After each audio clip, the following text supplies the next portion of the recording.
এক অনুষ্ঠানের মধ্যে দিয়ে শান্তির বাজার মুকুট অডিটোরিয়ামে 3 দিনব্যাপী নাট্য উৎসবের শুভ সূচনা করলেন বিধায়ক।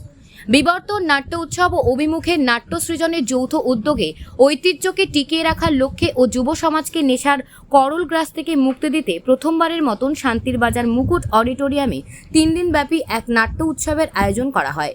শুক্রবার প্রদীপ প্রজ্বলনের মধ্যে দিয়ে অনুষ্ঠানের শুভ সূচনা করলেন বিধায়ক প্রমোদ রিয়াং। উদ্বোধকের পাশাপাশি আজকের এই অনুষ্ঠানে উপস্থিত ছিলেন শান্তির বাজার পুর পরিষদের chairman Swapna Baidya, vice chairman Satyabrata Saha, councillor Nepal Chandra Das, শান্তির বাজারে বিশিষ্ট সাহিত্যিক অমর মিত্র সহ অন্যান্যরা। অনুষ্ঠানে সভাপতিত্ব করেন বিবর্তন সামাজিক সংস্থার সেক্রেটারি সুরজিৎ সরকার।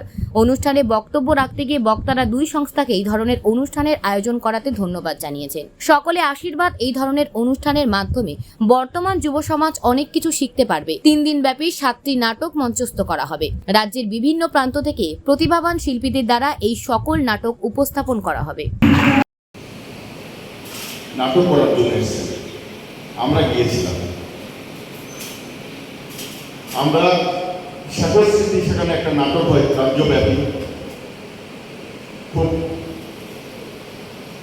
খুব একটা বড় একটা নাট্য কম্পিটিশন হয় সারা রাজ্যব্যাপী। আমি মনে করি এটা সবাই একটু, আমি ভাবছেন আমি একই নাটক একটু এটা আমার সুযোগ।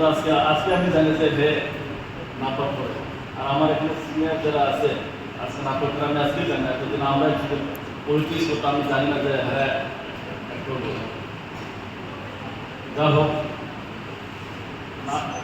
অ্যাক্টিং বড় পর্দাতে অ্যাক্টিং করে, ছোট পর্দা তরফে হে অ্যাক্টিং করে, স্টেজে অ্যাক্টিং করে, হেও অ্যাক্টিং করে, থিয়েটারে যারা অ্যাক্টিং করে হেরাও অ্যাক্টিং করে।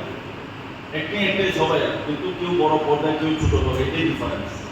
আর ছোট পর্দা থেকেই শুরু হইবে, আমরা স্টেজ থেকে আমাদের শুরু করি, এরপরে আস্তে আস্তে আমরা বড় পর্দা। আজকে শাহরুখ খান হেও আগে থিয়েটারে কাজ করতো, আজকে হেরা বিগ স্টার। তো আমরা জানি না আজকাল তো আমাদের যে এখানে ত্রিপুরাতে ড্রামার, পুরো ড্রামার এখানেও গত 2 বছর উদ্বোধন হয়েছে। প্লাস আমরা গতবার আগে আমরা চান্স পাই না বা আমরা জানি না, যদি আমরা ড্রামার স্কুল যাইতে আমরা ক্যালকাটা, বম্বে, দিল্লিতে যাইতে পারি।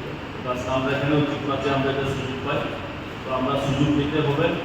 আর আমি নিজেও একটা, আমি 3টা ফিল্ম, আমার আউটডোর ফিল্ম করছি, এবং একটা হিন্দি 2020 একটা অরুণাচল আমরা 1 মাসের শুটিং প্রদর্শনের, এবং আমরা অলরেডি আমার কাছে স্ক্রিপ্ট এসে গেছে। আমরা একটা 1971 একটা, যে বাংলাদেশ থেকে আমরা যারা রিপ্রেজেন্ট করে ইন্ডিয়াতে যারা আছেন তখন যুদ্ধকালীন, এটা নিয়ে আমরা একটা বই করার অরিজিন টলিউড এবং বলিউড থেকে থাকবে, যারা ডাইরেক্টর এবং যারা স্পন্সারশিপ সবাই বাইরে থেকে।